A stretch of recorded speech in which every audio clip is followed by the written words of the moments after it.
Hey everybody, welcome back to the A-Bomb Barbecue Patio. It's Sunday, it is barbecue day here at the house. Barbecue day. Barbecue day, we've been enjoying the Olympics. So Yes, second day of the Olympics? Yes. And I'm excited that I get to hang one of my favorite pieces of meat. One of these guys right here. Yes. So we have a prime bone-in ribeye, otherwise known as a cowboy cut or a tomahawk. My butcher cuts these and they call them a cowboy cut. So what we're gonna do is we're gonna be hanging this guy in the Roughneck smoker there. I've got it running, right now it's around 250 degrees. I'm hoping that I kind of keep it right around that mark. We are running a heat shield in there as well. But my plan is to hang this guy. We're gonna cook it to like a rare temp, probably pull it somewhere around 115 degrees. And then we'll set it to the side. We're gonna let it rest for a little bit. We're gonna build a nice hot fire in the Hasty Bake 250 Pro. And we're gonna do that final sear on there. Nice. One of my favorite ways to cook a steak, and I gotta say that it always turns out fantastic. So what I have already done is I have salted the steak. So it's been salted for 24 hours now, sitting on the rack in the refrigerator doing a dry brine, and I just pulled it out here, and that's it. Let's get going on it. All right, got a drill, 3/8 drill bit. Let's put a hole in this bone right here, shall we?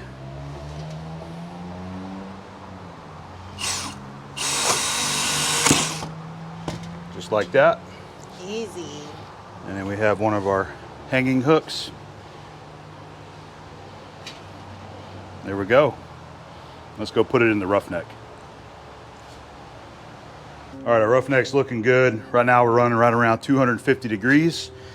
And let's go for this.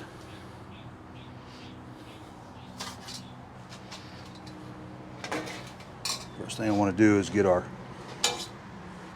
temperature probe. Try to get it right there to the middle.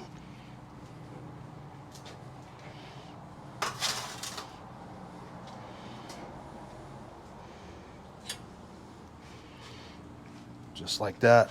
It's easy enough. I do have a temp probe hanging in here too to kind of monitor the ambient temp. And like I said, I do have a heat deflector down in there. So we're going to close that up. And I'm going to hit a start timer right there. Now I don't know how long this is going to take. It could take an hour, could take 2 hours, I don't know. But this is a really great way to cook a thick piece of steak, especially tomahawks, rib steaks, any kind of big thick steak. If you cook it indirect at a lower temperature and salt it ahead of time, at least 4 hours ahead of time, 24 to 48 hours ahead of time is even better if you can do that. So salt it ahead of time, cook it indirect, get it up to that rare temp, and then pull it off there, cover it up, and just let it rest. And you can let it rest for a while. It doesn't have to be hot, fresh off the grill before we go to do our sear. Okay, so we're just gonna let it cook, and when it's ready, we'll pull it. And then I'm gonna get that guy fired up and we'll do our nice sear. That's always my favorite part, is when we get to do the sear. You get the hot charcoal. And the sizzle. Oh yeah, you throw that thing on there and you see all the fire coming up from all the fat burning off of it. Yeah. It's gonna be a lot of fun. So I'm excited about this. I absolutely love these kind of steaks and I can't wait to show you how it's gonna turn out today. I do have a question. Whenever you have to cook for a group of people, Yeah. steak is always one of the things that you want to cook because your steaks are so good. But Everybody loves steak. everybody's everywhere all the time. Sides are not quite ready. It's one of those things so because you can let your steak rest. Yeah. They could rest for the time between waiting Absolutely. for people. And then by the time everybody's ready, Yeah. you throw them on the, do the sear. Steaks are great for that, especially these thick cut steaks like the ribeye. So yes, so we're doing a reverse sear. Go ahead and get them pre-cooked just like we're doing right here. And once they're at that rare temp around 115, 120, whatever you want to pull it at, pull them off the grill, cover them up with some foil loosely, and they can sit to the side for several hours if you want to, while you get everything else ready, all your sides. And for me, I want the meat to be the last thing to be done right here. Yes. You only need to let them rest for a few minutes, maybe 10 minutes after you pull them off. So your steaks can be ready. You get all the sides ready, everybody's ready to go, and then it's time to sear the steak. Pull them over here to a hot grill, whichever one you're going to use, and you get them seared, and then start serving them up. A thinner steak really only needs a few minutes to rest. A thicker one, you might want to wait about 10 minutes or so, but you really don't need to wait any more than that for a good steak. Awesome. Yep. So, did that answer your question this time? Okay. Thanks, babe. Just trying to be helpful, and I'm only trying to share. I'm just trying to be helpful to others that might be watching this video. I'm not a professional. I consider this a hobby, and I only know what I know. I only know what I know through experience and reading a few books. Your steaks are really good. Steaks are one of my favorite, and I think I've kind of figured out a good technique to make them delicious every time. Yes. And this right here is a great way to do it. Yep. Now you don't have to have a roughneck. You don't have to have the little grill. You can use whatever grill you want. Yeah. You're basically doing a 2-zone cook method. As long as you can get your grill at a low temp, around 200, 225, 250-ish, cook your steak, pull it off, then build you a big old hot roaring fire, and then throw that thing over the fire. That's all you need. So we'll bring you guys back whenever we're ready to pull this off the roughneck. All right, it's time to pull the steak. So we've been hanging for an hour and 31 minutes, and it showed an internal temp right now of 118 degrees. So that's a good temp for me to go ahead and pull the steak. We're just gonna set it on a board. I'm gonna take it inside, just drape some foil over it while we get ready and get our other grill fired up nice and hot. So let's take a look at it, see what it looks like. Now keep in mind, this is not like this isn't gonna look like you want it to look. We're just getting it cooked to that rare temperature so that we can sear it over on the hot fire. That's what the searing is, what's gonna make the steak have that beautiful crust and char on it that we want. Let's take a look. By the way, the Roughneck has been running 225 degrees, so it's been doing beautiful. Perfect temp to do this low cook. Good.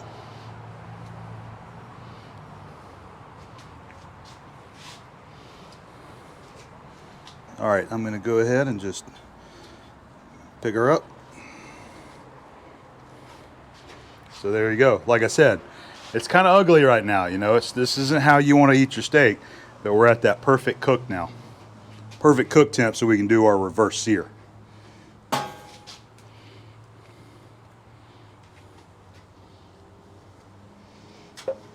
Just like that.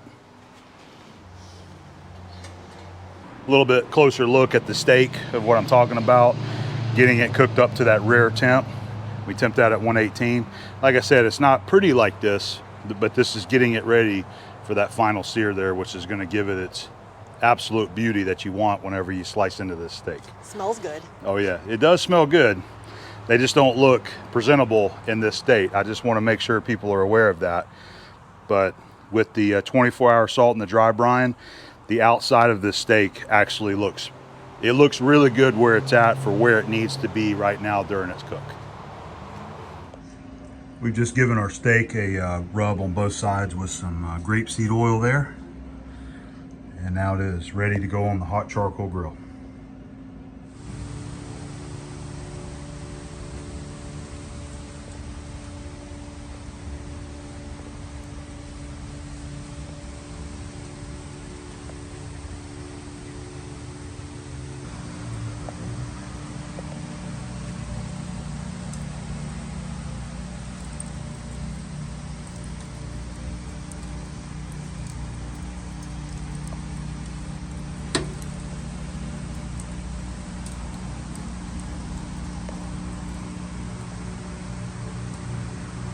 We have the 250 just about ready to sear our steak. And what we did to get ready for this, there's our steak there. I went ahead and oiled it down. I'm using grapeseed oil there. Both sides, brushed down with grapeseed oil. And then we got our 250 getting nice and hot. We're gonna go ahead and lift that lid. It's gonna blaze up again. And I'm just gonna go ahead and give these grates another brush. And then we're gonna go ahead and rub some grapeseed oil on them too. So we have a nice, even, hot layer of charcoal in there. I use some of the B&B briquettes to get a nice bed of coal going. And then once those are all burning nice and hot, I dump some of the lump charcoal on top of that. And then now that's gonna get blazed up there as well. So we got our grates clean. I've got some grapeseed oil right here with a towel. I'm gonna go ahead and rub some oil on the grates here as well. And that's that oil you see burning right there.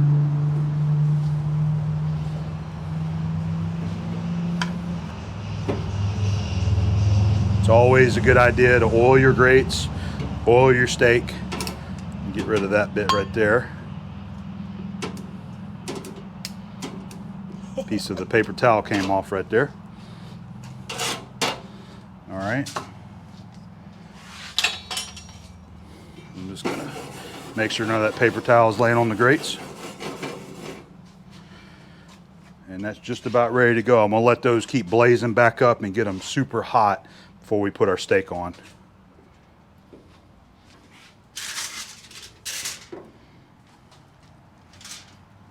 I'm excited.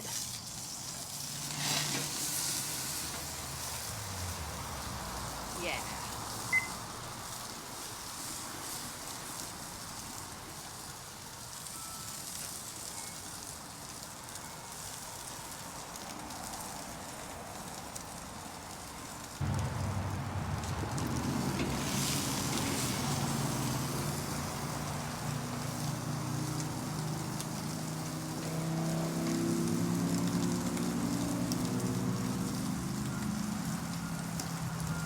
That is looking good right there. Smells delicious.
So what I'm looking for right here is just a visual. I want it to just have that nice looking sear and crust on it. It's getting a little hot on there on the fat cap, on the ribeye cap, but see, we are just about there.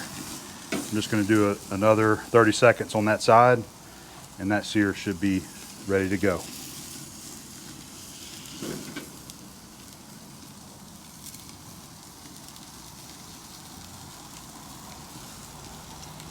It is perfectly okay to keep flipping it just like that so that you get a nice even sear. We have a beautiful sear on that steak right there. Look at that.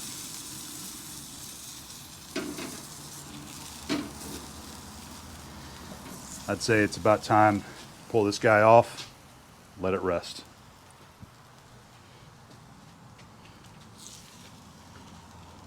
All right, so we've been resting our big steak for 10 minutes, and I'm ready to cut into it and see how we did. Yes.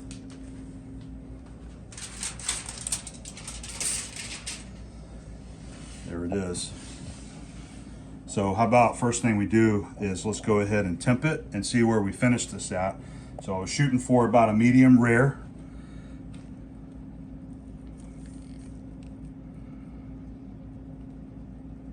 $135. So that's a medium rare. $135. I don't know if you can see that, but it's definitely there. It looks so good. I think we did good on our finish temp there. That crust is amazing. Yeah, and it smells so good. Yes, it does. It should have a really great salty bite to it too.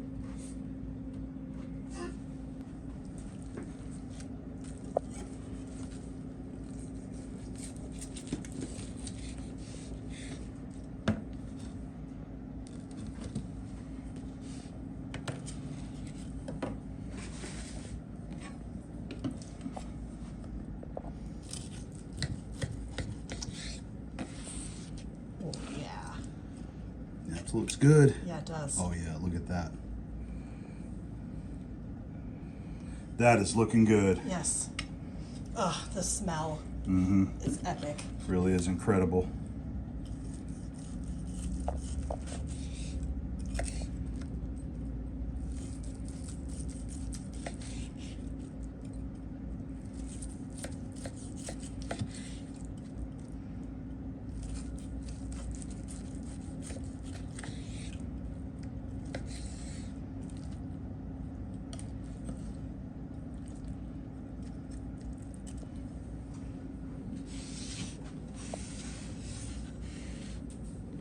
Yep. A little bit of finishing salt.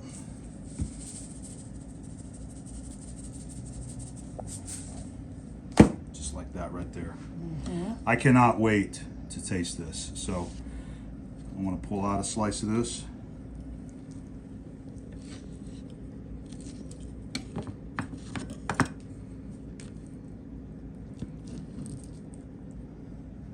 Let's give it a taste test. Yeah. Wow.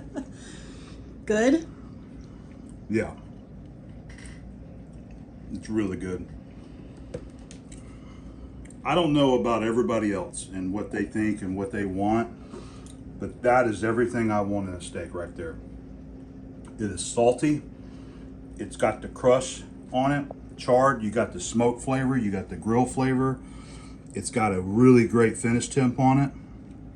That is how I want a ribeye cooked right there. So you nailed it. That's some good stuff. I don't like to, toot my own horn or anything, but I mean, that's a great cook right there. And I love it whenever I can pull off a really great steak like this. I always feel like I can do this really good at home. And then when I do this for friends and family, when they're in front of me and they're watching me, I'll always overshoot it or I do something wrong or I forget it. I left it at the house. But this is a really good steak right here. It turned out phenomenal. And I really like the method of slow cooking it on the Roughneck, hanging it, get it up to that rare temp, pull it, and then build a nice hot fire and sear it to finish it off. You can't go wrong with doing that right there. Remember, just salt it ahead of time, about a day ahead of time, and let it dry brine in the fridge. Slow cook it and then sear it. You're gonna have a winning steak right there that your family's gonna be begging for more. I almost totally forgot that I made some chimichurri to go with our steak. It was sitting right here and I totally forgot about it. So I wanted to go ahead and dip a little bit out on our steak right here and give it a taste test. So this is, it's not entirely homemade.